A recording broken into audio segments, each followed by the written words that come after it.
Hello, everyone. Thanks so much for joining us tonight for a discussion on a topic we Asian Americans don't really like to talk about, our feelings. I'm so glad that you're here to help us fight the stigma and learn about how we can care for our mental health and that of our children and our parents during this time of increased anti-Asian hate. My name is SK Yoon, and I am a board member of KCS, the Korean Community Services of Metropolitan New York. Founded in 1973, KCS provides culturally appropriate social services to the Korean American and other immigrant communities in Queens, around the areas of aging, education, immigration, workforce development, public health, and mental health. The KCS Mental Health Clinic is the only nonprofit clinic in the city that provides care in Korean with affordable sliding scale fees. Our interim assistant director, Yuna Yoon, will tell us more about the clinic's work at the end of the evening. As part of the clinic's mission to raise awareness about mental health in our community and combat the stigma and fear around receiving care, we have organized this panel discussion tonight. A 45-minute discussion with our three panelists will be followed by a 15-minute Q&A. We would love to hear from you, so please share your questions or comments in the chat box below. If you have any privacy concerns and would like to ask a question not to everyone, you could also just send the question to me at SKU. Okay, let me start by introducing our panelists. Let's start with Dr. Cho. Dr. Cho is a board certified child, adolescent, and adult psychiatrist, having moved from Korea to the United States at 14. She is bilingual and bicultural and focuses on how cultural background, individual family dynamics, and ethnicity affect one's life trajectory, mental well-being, and personal and work relationships.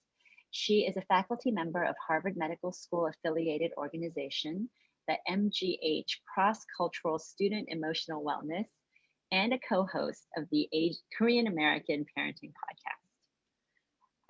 Next, we have Dr. Michelle Chung, a clinical psychologist based in New York City. Dr. Chung specializes in the treatment of anxiety, mood, ADHD, and executive functioning disorders using cognitive behavioral therapy, dialectical behavioral therapy, and biofeedback models. Dr. Chung works with youth, families, and adults in her boutique private practice.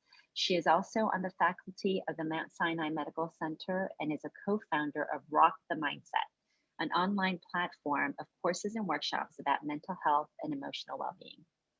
And finally, we have Yuna Yoon. Yuna Yoon is a licensed clinical social worker and the interim assistant director of the KCS Mental Health Clinic. Prior to KCS, she worked for 5 years at Rikers Island, the city's main jail facility. Her work is informed and inspired by the many ways individuals in oppressive systems and in her private practice demonstrate their resilience. She has led many trainings and workshops and healing circles focused on the Asian American community. Welcome, everyone, and thank you all for joining us. So we're here tonight because we all know that there has been a mental health fallout for our kids, our parents, and ourselves from the rise in anti-Asian hate. But for people like me who admittedly, I'm not so in tune with my emotions. I am Korean after all. What would you say these mental health consequences have been, especially for our kids? And let's start with Dr. Chung.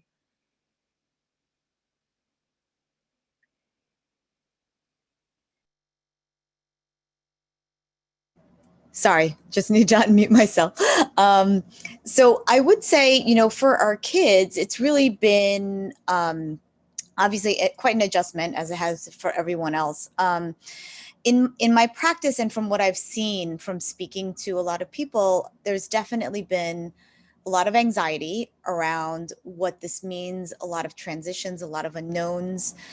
But in particular, in the Asian American kids, I've definitely been seeing a good amount of shame and guilt. Sometimes feeling somewhat responsible for carrying the weight of the whole thought that the pandemic was started in China. And because of that, there's some confusion, withdrawing socially from their peers, definitely some anger. And obviously that all really does have an effect and weight on some self-esteem. those have been sort of the main things that I've been noticing and seeing in the kids in terms of at least some of the maladaptive things. What have you been seeing in the seniors that you work with, in our parents, really? First of all, thank you so much, Michelle. Well, thank you for the question, SK, and thank you so much, Michelle, for naming that, the shame and the guilt, such powerful things that aren't just for children, but everyone right now. And I think we're all coming in as three panelists, or we're three experts, right? But when we do our therapy, we also say that people who are in session are the experts of their own lives. But if you think about this entire year, who really was an expert, right? Like who would be able to say like what they need, how they needed to stretch, how they needed to, what they needed to be creative about, what they needed to throw out. So I think all of that combined can lead to, feelings of not enough, or feelings of like, if I was responsible for something, and how that leads to then the shame and guilt. Mm. Yeah. Do you notice anything in particular among seniors, among the older generation? For seniors specifically, I would say they are isolated from their families even more, because of the fact that there's a lot of just people are trying to be careful, right? And they're trying to make sure that you can protect. But a lot of times the things that we use to protect each other can make people feel isolated. So I think that would be definitely one of the things to highlight with them. I know that for me, kind of in between like my parents and my kids, like and for myself, I've been feeling a lot of fear and anxiety for everybody. So I'm much more conscious about how my kids get home. I carry pepper spray. I call my parents and make sure that they're home before it gets too dark. So we're all kind of experiencing this sense of fear, the increased sense of fear and anxiety because of these anti-Asian attacks. But fear in some ways is a normal kind of healthy reaction, right, Dr. Cho? And I guess my question is, at what point do you feel like it's unhealthy, or how do we process that fear and anxiety that we're all feeling? Thank you, SK, for asking that question. So I agree with you. I think most of us here are kind of our sandwich generation, where we're thinking of our children and thinking of our elderly parents in the midst of coronavirus pandemic, but also with anti-Asian racism events coming around. So safety is really, really difficult. One of the things I also see is feeling very, very responsible for well-being of your loved ones, our generation. And also a lot of people have been in my office talking about how their identity to the core has been shaken, a lot of the Asian Americans. And so we're very brittle. When you ask about the safety issues, I think a lot of people are very hypervigilant. A lot of people do feel very unsafe. And I would say that's quite normal, given especially most of you are in New York City, and things have happened in New York City that is very shocking. I think it becomes a little bit more of difficulty when these things are so in your life every day, even when you're home and you know you're safe, to the point your daily functioning is affected. If you're spending so much time about thinking about these, so you can't focus, or your mood is very labile. And then in addition to this, I've had a lot of people tell me these events are very triggering from their own childhood. So the events that they thought they forgot, they thought that they had gotten over, or it was no big deal, have coming back to them. And they're called flashbacks. And so when these flashbacks just once, fine, but if it keeps coming back, then you're going to be on edge, and maybe it is time to seek out someone to talk to about these things. Doesn't mean that the world is not unsafe, but your state of health is brittle. Interesting. I mean, I feel like for my children who are growing up in New York City as they're almost like third generation Korean Americans, I hope they don't have the same kind of experiences that maybe I had growing up and that you're talking about, Dr. Cho. So how can we talk to our kids about these anti-Asian attacks and racism more broadly when maybe some of them have not actually experienced it themselves or even really think of themselves as Asian Americans and that different from their peers in that way? It's a question for Dr. Chung. Yeah, SK, I feel like this is such a great question, and also a question that I hear a lot from people who have biracial children, that are half Asian and half another ethnicity. And I think the thing that is so important here is that, and the biggest takeaway here is that talking about it is exponentially better than not, because the reality is that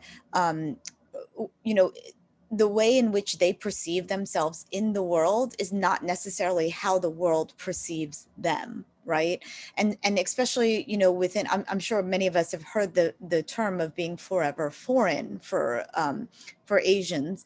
There is this way in which the world will interact with us as Asian Americans, right? Or as Asians, whether we see ourselves that way or not. And so the way I usually frame this for parents is that, we want to protect our kids. We don't want them to feel different. We want them to, to preserve their innocence in whatever way that we can.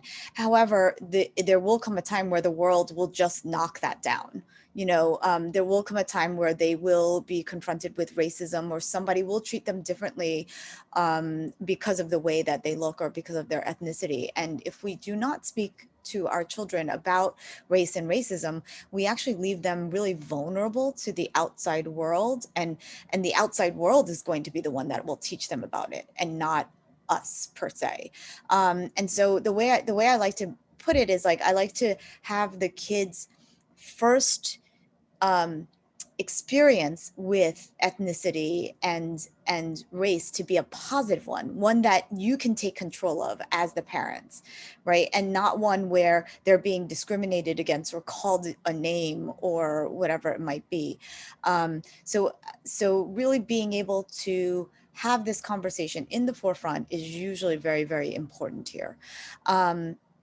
And in terms of having this conversation, it is not an easy conversation to have, especially with the younger kids, but honestly, even with the older teenagers, it's still difficult. And, I think it's uncomfortable. It makes a lot of people feel uncomfortable.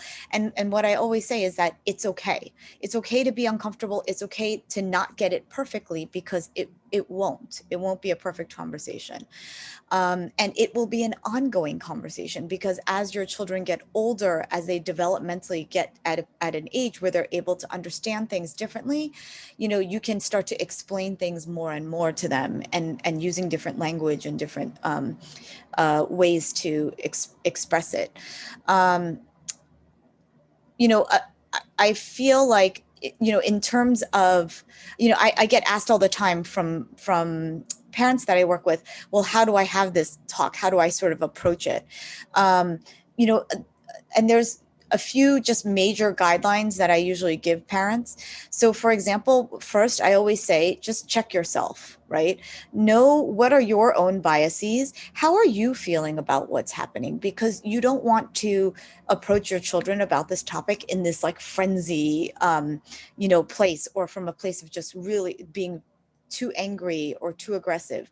You want to be able to approach it from a place of calm, right?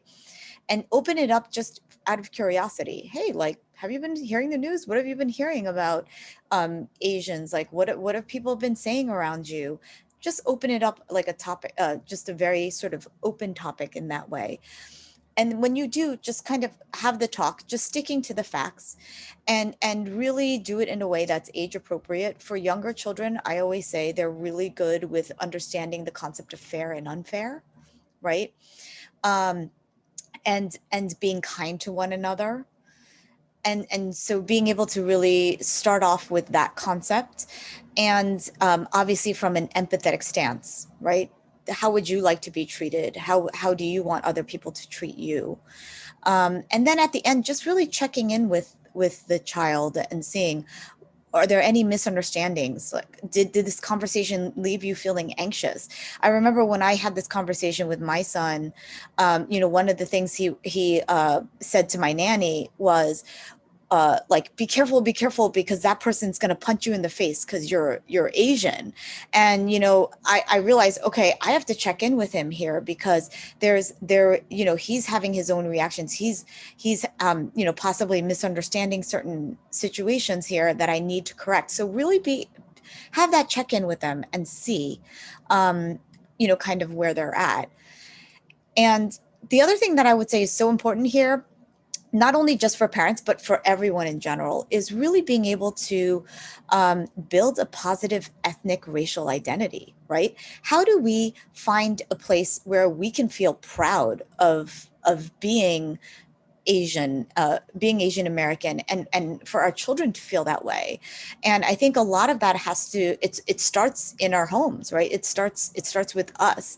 And I think exposure to different races, to different cultures, I think is so important. It reminds us that, hey, we're not the only ones that are different. There are other people that are different in all different ways, and really being able to celebrate those differences, not putting other people down because they're different or comparing each other in their differences, but it's more like, wow, that's really amazing. That there's people with different skin colors out there, that there are people that eat all these different foods. Like, isn't it delicious? Being able to really celebrate that, right? And when you approach and expose ourselves and children to the people of different races, let's start from a strength-based place. Let's not start from this place of saying, oh, there was this the Immigration Act here, and there was all of this prejudice and oppression that happened. But let's start from a place of saying, like, hey, look at I.M. Pei. He's this amazing architect, and he's Asian, and he's world renowned, and people love him. Let's look at Yo-Yo Ma and his beautiful, cello music. Just really starting from a strength-based exposure place. I think it's very, very important. And in the end, it is really about being able to say, it is okay being different. I feel okay being different. I feel proud in my differences. Here I bring this example up to a lot of people. It's about my child. When he was in school, he decided he really loves black bean noodles. This is like one of his favorite things. And he decided, Mommy, pack me jjajangmyeon for lunch. I was like, okay, we're packing jjajangmyeon for lunch. When I came home and opened his lunchbox, it was completely full. He hardly touched it. And I asked him, what happened there? And, he told me when he started to eat it, his friends looked at him and started to call it poopy noodles. Like, you're eating poopy noodles. Like, what is that brown sauce? That's so gross. And he felt really embarrassed. And so he quietly put his noodles back and just kind of put it away. And, initially I said to him, wow, like that's really hard, feeling different like that. And when people are making fun of something that you love so much, that's such a hard feeling. And to be honest, as a parent, I was so angry at these kids. I was kind of like, what's wrong with these kids? How can they say that? Right. But, I took a step back and I thought to myself, this is an opportunity for me to teach my kid to be proud of the food that he loves. Right. And I said to him, you know what? I feel so sad for those kids because they don't know how delicious jjajangmyeon is. And you know what? They might not ever know. And then we started to name all these delicious foods that are Korean, and, maybe other people they don't even know how good, kim is, and, all this other stuff.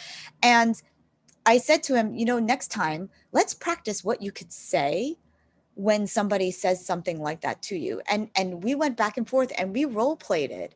And I said to him, you know what, honey, next time you feel you're ready to bring jjajangmyeon back to school, let's do it again. Let's do it again. And he didn't at first for a while. And then eventually he came back to me and said, Mommy, I want to bring it back. Like, I want to try and bring it to school. And so it was, I feel like such a, being able to really role play with our kids and even with ourselves, right? What are we going to say when these incidents happen? And to not internalize it as there's something wrong with us or there's something bad with us, but to be able to really externalize that and say, that person was wrong. That person doesn't really understand what they're talking about. I feel like that's kind of, I really kind of rushed through it. I feel like it's a lot that you can kind of really take in there, but hopefully some sort of nuggets that you can use. Yeah, no, that's super helpful. I mean, I guess my challenge with the anti-Asian hate incidences has just been like trying to talk about them. Like you were talking about how we want to celebrate our ethnicity, we want to celebrate our culture, we want to celebrate our food, but the anti-Asian hate is just so viscerally negative in a way. And I guess I myself get all choked up when I talk about it because it upsets me so much. And it especially for my kids who are born and raised New Yorkers, who should be treated the same way as, like, the white kid who goes to school with, or they go to school with. So how do you talk about that piece of identity without it being all about injury or discrimination or things like that, within the context of anti-Asian hate? Yeah, I think, it's, I feel like in a lot of ways it is about, being able to expose them to those positives, right? And saying like, yes, this is happening, but also this is a big thing that I talk a lot about with my patients and my clients. It's a concept called dialectics, right? It's the fact that, there are goods and bads in every single situation that you can look at. And it is up to you to kind of be able to extract some of the goods. And so, yes, it's okay to be angry when this happens because it is infuriating and it's not fair, and there are so many just really powerful emotions that an incident like this will bring up. And at the same time, hey, there are all these like really, positive things about being Asian that also, we need to be able to acknowledge and sort of focus on and celebrate.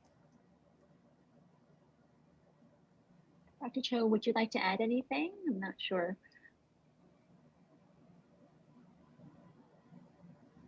I think Dr. Chung did an amazing job. I love that, we want to start with the positive aspect of the culture to build them confidence and kind of their love for our culture.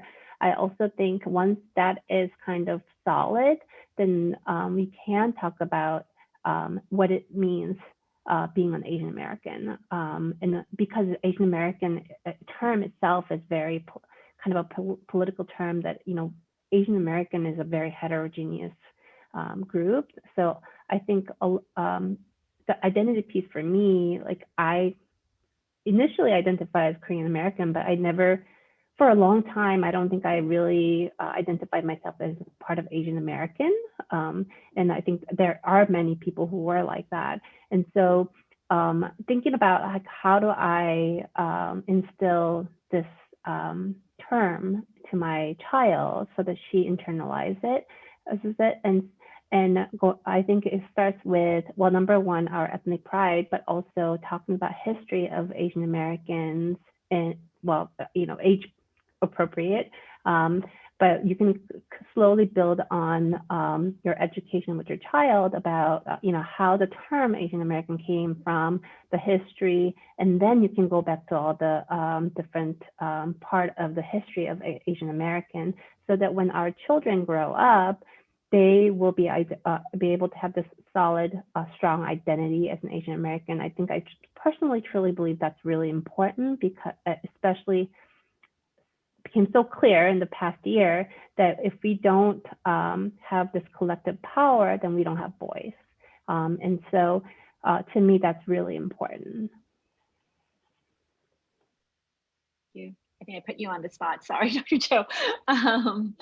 There was a request in the chat for, as a parent, I would love to hear that role play regarding the jjajangmyeon.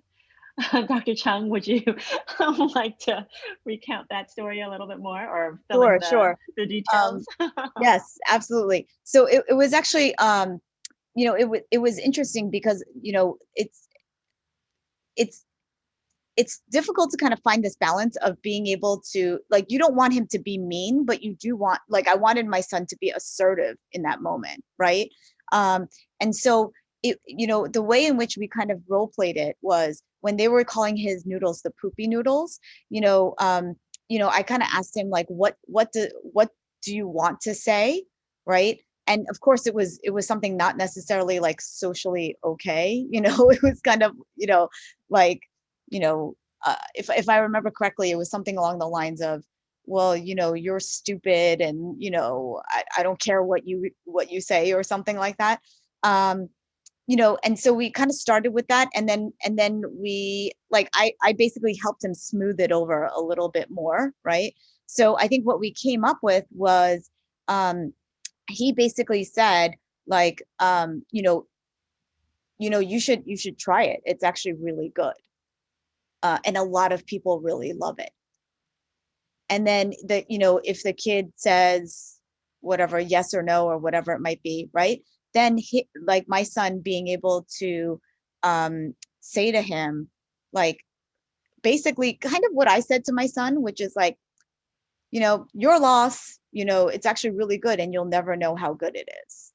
The other thing that we did think about doing was bringing in sort of an ally into this situation, like a friend of his that was going to, like, be willing to try the noodles, and, like, kind of almost like to actually do a gesture in that moment. But to be honest, it got a little bit complicated, so we just kind of went with that of saying, like, you should try it. It's actually really good, and people love it. And then, just kind of being like, it's your loss, if he doesn't want to try it. Yeah. Well, that's good advice. And I feel like practicing that must have been really helpful for him, just to know how to respond. Absolutely. And he, I have to say, I felt so glad that he eventually felt like he could do that. He felt confident that he could do that enough where he said, I want to try it again. I want to bring it back. And I do think that is a lot of that is because of that role play. His lucky friends who get to actually try jjajangmyeon and realize how delicious it really is. Let's talk about our parents. I feel like our parents are kind of on the opposite end, where they don't want to talk about any of this. At least my parents are like, it's fine. I don't know what you've been seeing with some of the seniors that you've been working with, but how can we take care of their emotional well-being when oftentimes they either don't want to talk about it, or it's so overwhelming? So I kind of feel like my parents are typical Koreans, where either we're all like crying and like, or we just sweep it under the rug, and there's no in between, and there's no like constructive conversation or role playing or anything like that. Would you have any thoughts? I want to first say something really important I left out. So with the seniors, clearly there's a targeting of Asian seniors, and that's something we need to specifically reckon with before kind of interacting with them. We need to think about how that impacts us. And this very much mirrors what the work with children is going to be like, right? That we need to work within ourselves. And then we also need to address that there's a very real child in everyone, and that our immediate safety is at risk. But at the same time, being Korean American, all of that, is based on a history of survival and of our seniors having invested, that their relationship here was one of survival and investment, and that we have a lot of shared things shared and very different in that they did things for us to be happy, but then we also want them to be happy. But how that actually plays out and looks is very different, right? And so I think how we reach out to seniors is about really doing a lot of internal work, and then also role modeling that which we want from them and that which we're asking of them, which is like, you've taken care of your children so much, but we want you to take care of yourselves, right? But really being able to do that. So if you're a parent, to be someone who can parent, but also really take care of your own child, your own inner child. And I think just kind of like really making that, and that I think is what intergenerational repair is also about. That there's like things about COVID that re-triggers and or re-traumatizes people because it brings up memories, but at the same time, it's also very unique. So those are some things. I might have missed some of the questions, so could you let me know if there's anything else in the question? No, that was great. I guess I was just saying, if they don't want to talk about it, or I feel like Koreans are very good at repressing some of these emotions. How do you, I guess you just have to keep trying to lure them out, or I never know how to exactly break through with my parents, at least. Yeah, I think, it's one of those, people have to be ready, and people have, everyone, I think anyone in the mental health field, we always learn, you meet people where they're at, and we do that with ourselves. We do that with people where, their language, and people might be, seniors might be open, but not quite in the way that we are expressing our feelings. So they, if someone says they don't want therapy, a senior might not want therapy, but then they're talking in a very, very passionate voice about how they feel about their family, right? So they are expressing their emotions, but they're saying officially, I don't need mental health services, but my family member or whatever, I'm very concerned about these things in my life, right? And so understanding those cues, and also I think some of it has to be part of us learning nuances in our culture, for instance, the Korean concept of healing, right? That it's this whole idea of a healthy person copes by healing, right? You go hiking and doing things like that, and that's considered a sign of good health, whereas there's stigma around going to therapy. So trying to find nuances and talking about our overall wellness, and then this clinical model of what mental health looks like, and trying to help bridge that gap for seniors who might need therapy, but then are open to other ways to think about mental health and wellness. Oh, that's really interesting. Well, I feel like, with kind of the rise in anti-Asian hate, I feel like, very few of us are actually going to be victims of a physical attack. But I'm sure we've all experienced the microaggressions in our communities, in our lives, whether it be, where you're really from, or of course your kids are good at math, and oftentimes I feel like these microaggressions kind of play upon the model minority myth, especially. So this is kind of a two-part question for you, Dr. Cho. First of all, how do you deal with these microaggressions? Should you just say, oh, it's not a big deal, it's just such a small thing, whatever? Or should you process it more? I don't know. And also, how do you talk to your children about the model minority myth? Because honestly, if my kids were model minorities and were played an instrument and did really well at school and were obedient, that's kind of what I want, right? So am I playing into that myth by expecting them to be that way, or hoping they would be that way? Yeah. So I think there are two questions. The first one about, how do I deal with microaggression?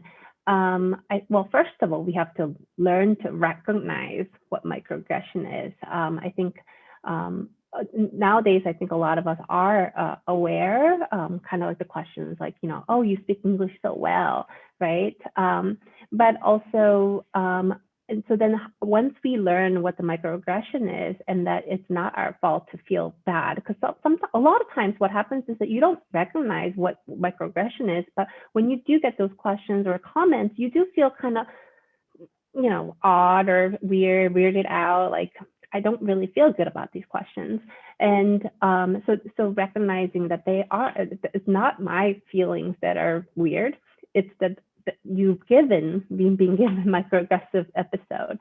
And I think these days, kind of like what Dr. Chung did with her son, I do think that it's important to kind of not be mean, but also point it out that it really hurt your feelings, that it was not appropriate, right? And so one of the things that sometimes I will do is, you know, things like, you know, well, did you just really ask about my English proficiency? Or like, did you really ask, you know, how well I speak English? Kind of like repeating the question, not mean, but also not nice, but to have them think about that, right? Because you're just kind of putting it on them to answer you or think about this, that maybe this was not nice, right? And so I think that's actually one of the ways that I do deal with microaggression and talk about it with my patients, because when you do keep them in silence, I think that's when you do have these depressed mood or anxiety, and I think that a lot of people feel guilty afterwards when really we shouldn't be the ones that should be feeling guilty about this. The second thing about the model minority myth, it's great that our kids do well generally. I think it's two separate things. You know, every parent, not Korean or not Korean, every parent wants their children to do well in life. And the model minority myth in itself is model minority myth, right? So kind of what I was talking about, that we have to learn the history of how this, what model minority myth is. Just the other day, I had a therapist who was white Caucasian told me, oh, you know, I just learned about, just heard model minority word for the first time in my life. And he's like in his 50s. And it was like shocking to me, right? So it's very important that you do educate yourself on what this really means. It means that it was a myth that was created to pit us against other races, right? And so, and the way that they did it was they lumped all of us into one group and said, oh, this group of people tend to do well and they're model minority.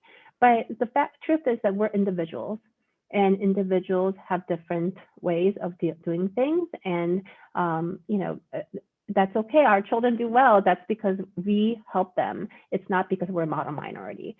In that, when you're talking to your children about these things, educating our children about not only the history of Asian Americans, but even just about racism, and giving them the terms like microaggression, xenophobia, racism, model minority myth, perpetual foreigners. What do these words mean, so that when they have these events happen to them or see them on the news, they can recognize them and know what that means. I think that those are the most important things. So do not stop them from playing piano or do well in school, for sure. Yeah, I wouldn't be able to do that anyways. But I guess, you know, there is a question in the chat that's kind of somewhat linked to this issue that I wanted to ask Dr. Cho or Dr. Chung, or, you know, about is, you know, how do we begin to have that difficult conversation about our own kind of internal racism, or maybe I think some people call it like a self-loathing quality about, especially for Korean Americans. How do we have that conversation? Michelle or Dr. Chung?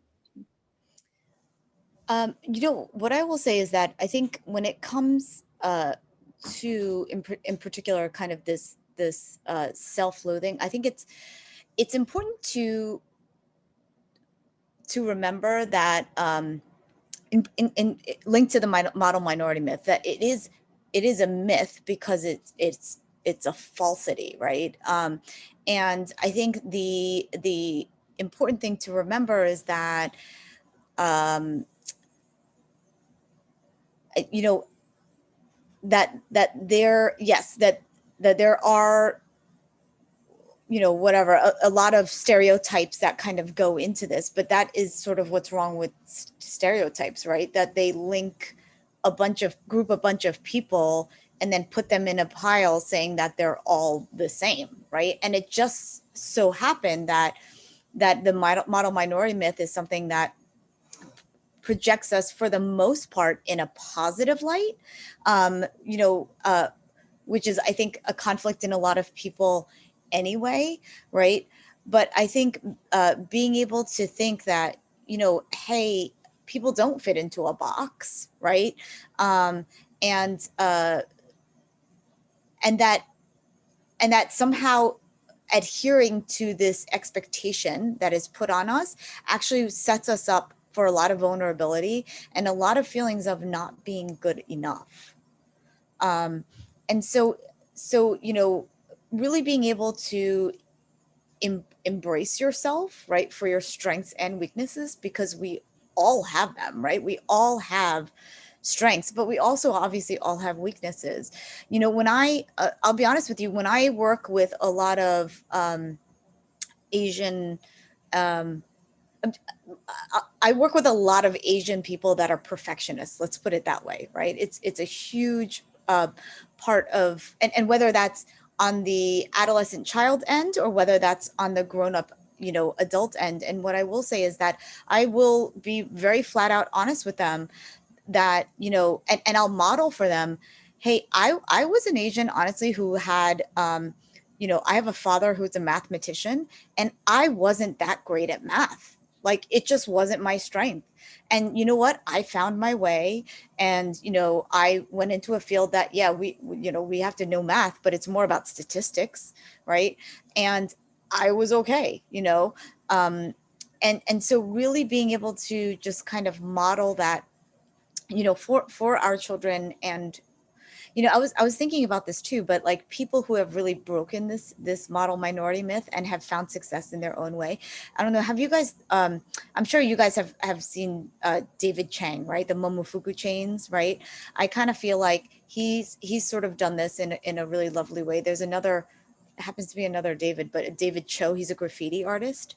But, you know, he's also, you know, sort of broken through and found success and pride in all these other, you know, sort of ways that don't necessarily fit into that box.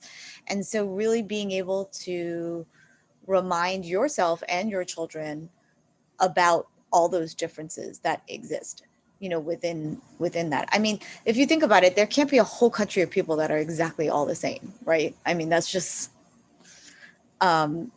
it's not gonna, that's not realistic, right? There are a bunch of really great questions already in the chat, so I may save our last prepared question for the very end, and maybe I can address some of these questions or relay them to you, to the panelists. One of them is, I'm noticing that all the speakers are women and a lot of the attendees are women, I think maybe all. And I'm curious if you all have thoughts about this gender imbalance and whether there needs to be a different approach toward men versus women when talking about mental health. I would imagine that this is especially acute within the Asian American communities. Any thoughts on that? Dr. Chung, would you like to start? I have to say, I love this question. I love this question because this is something that I have struggled with too, because I also deal with a good amount of Asian men in my practice. And it is, I mean, I'm talking very anecdotally, but I'm sure that there's probably some research that can back this up. But their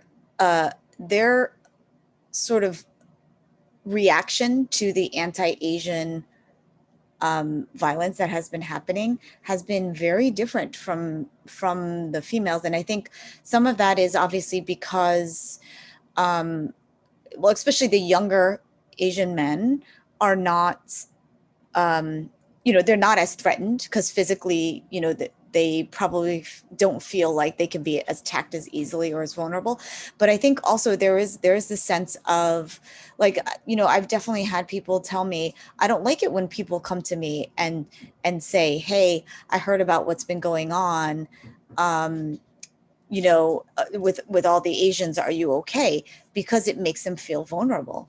I think vulnerability is something that is, it's hard for so many people, but in particular, I think with Asian men, there is a different type of, vulnerability that is connected with the Asian male experience.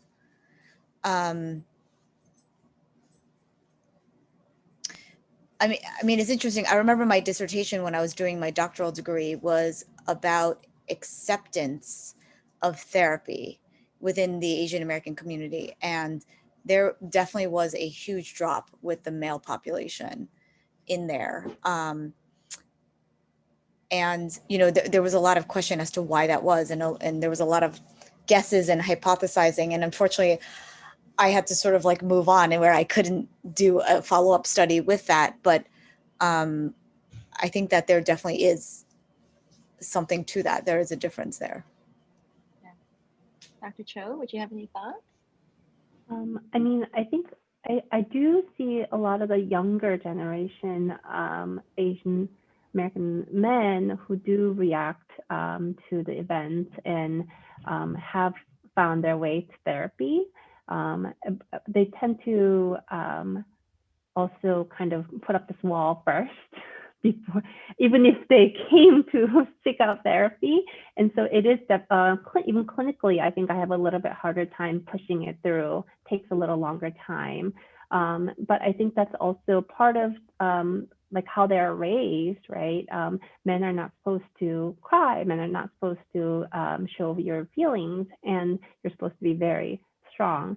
And so a lot of times when those men come and seek out therapy, we spend a lot of time talking about kind of a vulnerability and how talking about being vulnerable doesn't mean weakness. And so I think that's part of the shift in perspective that hasn't happened yet. I do think that our children who are minors now hopefully are getting a different message. But I think that it's a slow change.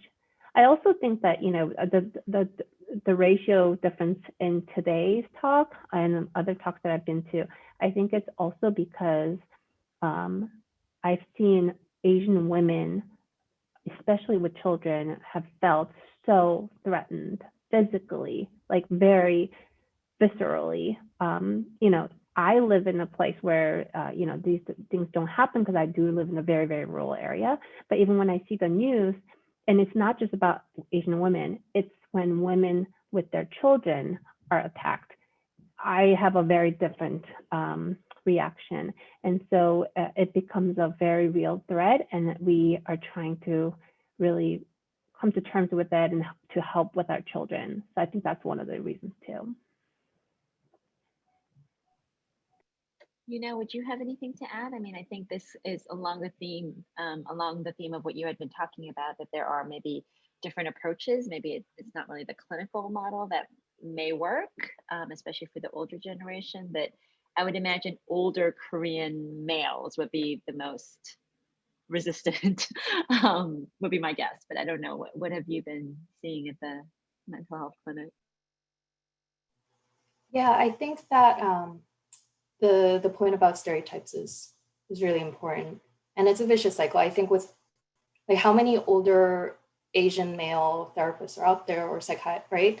So it's self-perpetuating because people feel more comfortable, like men would feel more comfortable seeking male therapists in many cases now if you don't have many, right? And so we need to have a culture where more men are raised to want to be in a variety of industries.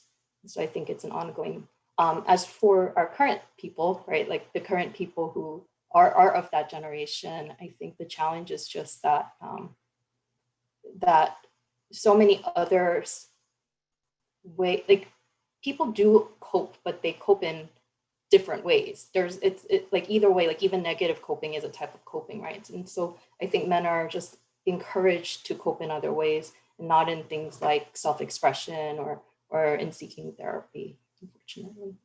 So part of, the work of the clinic is to try to shape that and shift the messaging around. I think of the mental health community as a whole. A follow-up to that question, like I have a son, and I have daughters as well, and I do feel like their natural instincts are so different. That my son, I don't know if it's just him or if he's a boy, but he really doesn't talk about his emotions and how he's feeling, whereas my girls are like, especially my teenage girl, it's all about the emotions right now.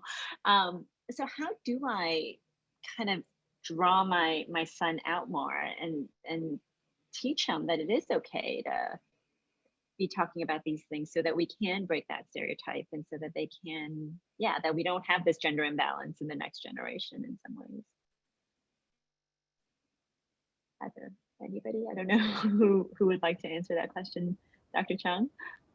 I would urge your if there is a husband in the picture, right? I would urge the dad to really think about how he can model that,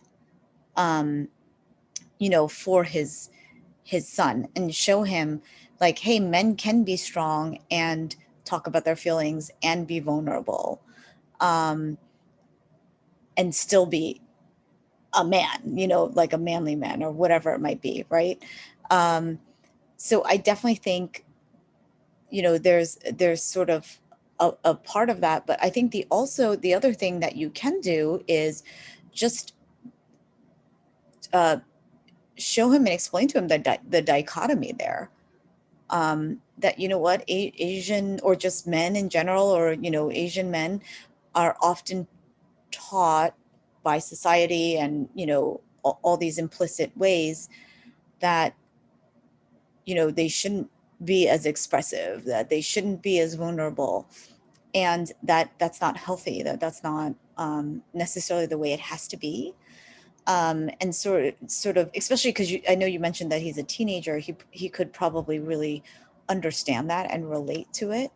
And so you're kind of making a conscious effort to say, like, hey, let's try and be more open. Let's see what that's like, right? And just kind of slowly encouraging more and more of that to come out. I also encourage parents of teenagers to have these talks while they're doing something. So it goes much easier if you're actually like watching TV together, or like doing kind of physical activity together, and this kind of comes out, like you're not having a sit down, let's talk about this right now kind of moment. So it kind of is part of your everyday conversation, and you just kind of say, hey, I noticed this, but explicitly saying those words that Dr. Chung talked about, I think is actually really helpful. Hearing them very explicitly, so that he knows that's what mom or dad thinks. Because inferring those things sometimes gets lost. So and doing it over and over, that really helps. I have to nag him about that too. I nag him about so many things.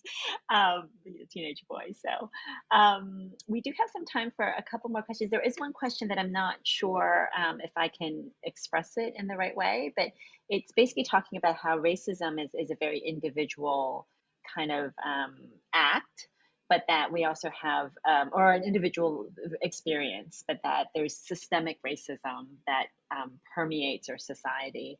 And I guess the question is, how can you connect your personalized experience with kind of this macro level racism that exists in our culture? I don't know if that's something that, Yuna, would you like to? Yeah, I feel like this question can also connect with a previous one about internalized racism, because one of the things with working on ourselves is we can't get rid of racism. And working on the internalized racism is also partly about thinking about what's ahead, what the goal is in mind. And I think that is the one way to connect from the individual level to the macro level. And one of the things that we can do is kind of think about like, what does all of this mean to us in terms of like who we are in our humanity, in our basic worth, right? And like, what do all of those things mean? What do the implications of that? Like, what are the implications of that? And when people are saying, they're struggling, then it's like, what are we doing it for? Like, who are we doing it for? And so we're like recognizing, if it's as parents, if it's as just people who are like for your community. I think working towards those things is what we can do. And then in doing so, we develop that underlying like pride. Like, we can't just make other people stop hating, right? Like that, I know there's that Stop Asian Hate hashtag, but one of the major things that's problematic is that it's all about the sense that Asians don't belong. And part of like even all the racism pointed at the children is because it's seen like people are seen as foreign threats. And how do we cultivate that sense of like, we belong here and this is our community, which would then lead to how we present in the world, how we walk around in the world. And then whether people will hate us or not, like that is entirely up to them. But I think that's how we develop that sense of, that's how we can work on our internalized racism.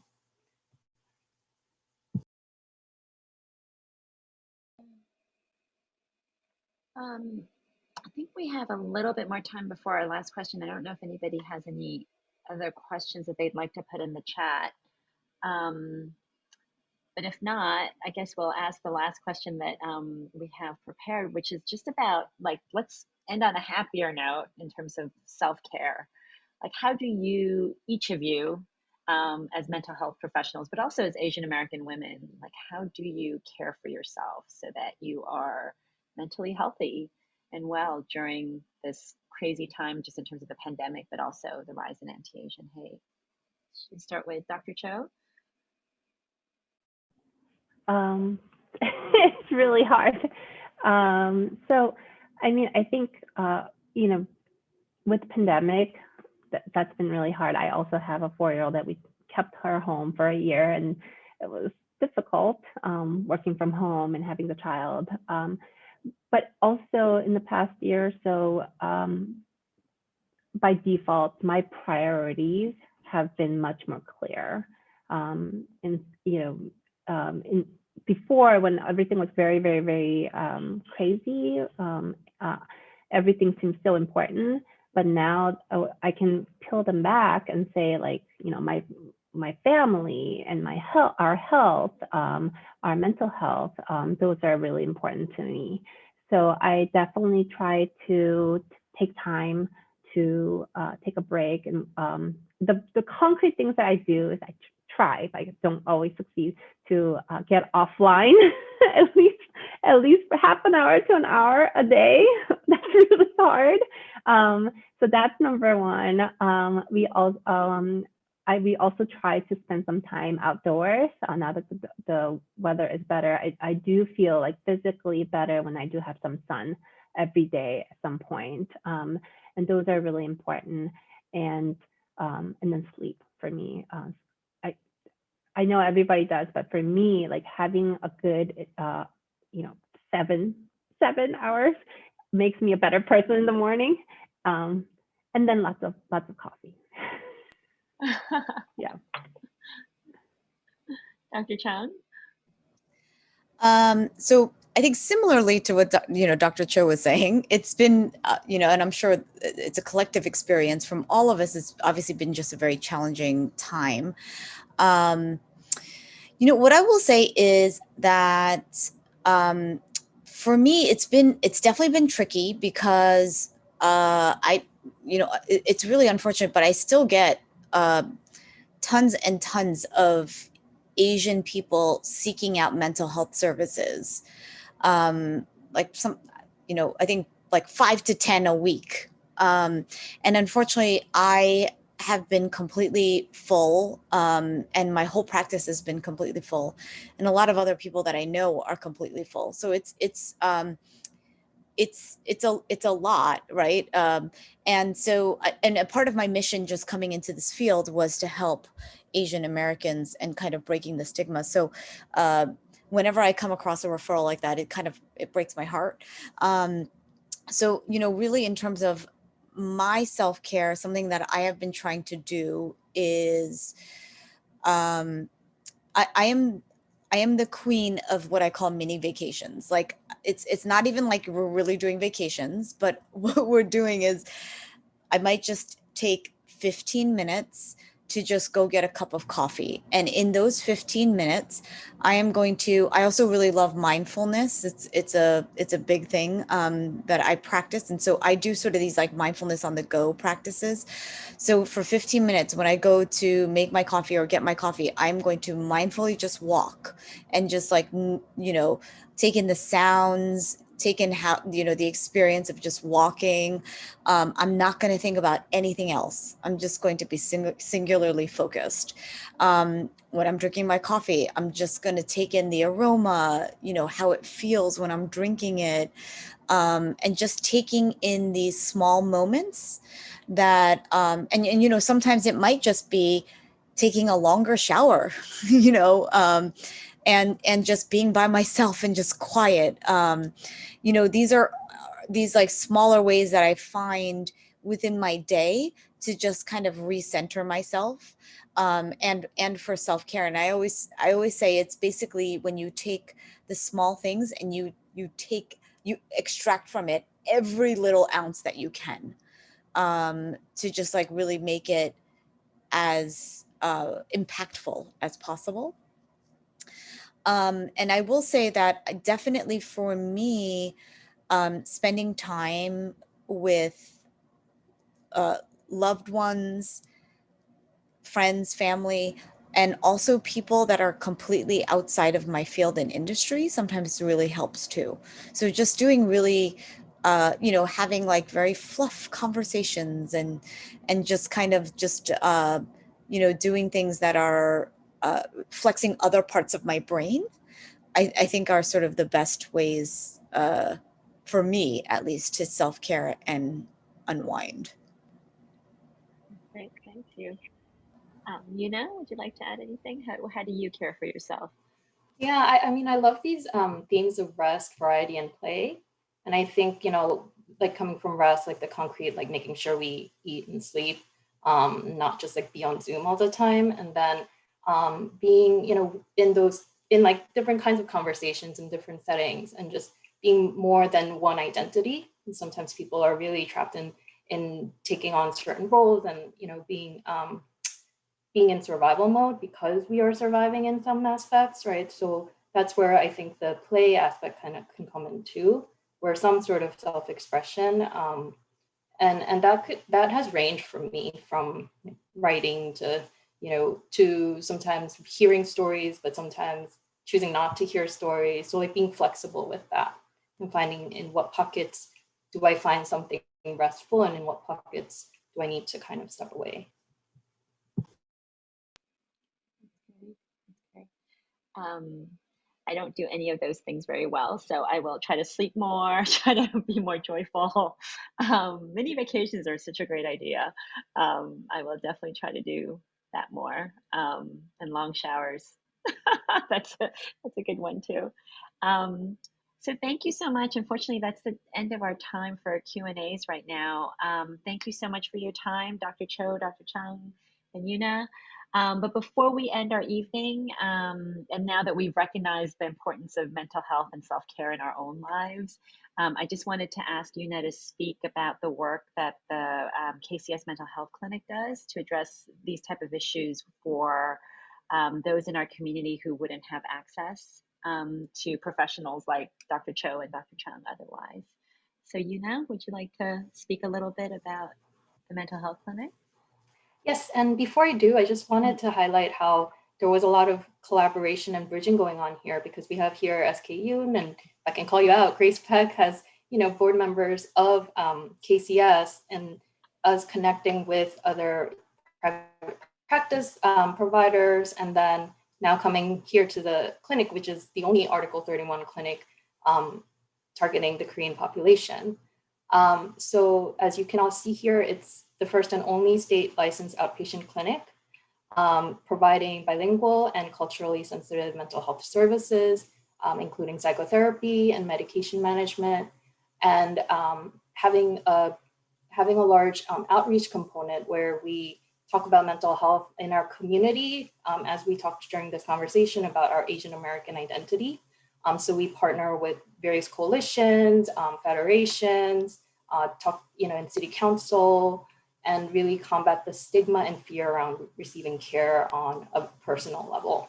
So the way the clinic has offered its services is on the policy that anyone, regardless of your ability to pay, should receive services. So that can include immigration, financial issues, that we have reached out to people and have always made available something called an angel fund, which is for people who wouldn't be able to normally receive care. And I think there's another slide that shows a little bit more about our clinic. So our current number is 304 approximately. Approximately 70 receive mental health services in Korean / a mix of Korean and English. And I wanted to highlight that because of the fact that people do benefit, especially now. Some people have just purposefully changed therapists or changed psychiatrists because they want to talk to a provider who either speaks their language or who looks like them and who they can relate to, especially during this time. And then there's 11% who are uninsured and receive subsidized care. And then the age group served, so you can see the breakdown here of 14%, 14.1% for seniors, 5.3% for ages 13 to 17, and then 18 to 59, 80.6%. So I wish I could break down the 18 to 59 a little bit more, but this is one of the needs of the clinic too. As I was saying, we do provide the one-on-one work, and then we also need to do that like data collection and like the outward facing work, right? So part of building the clinic, constantly like working towards expanding our capacity would allow us to like disaggregate data like this.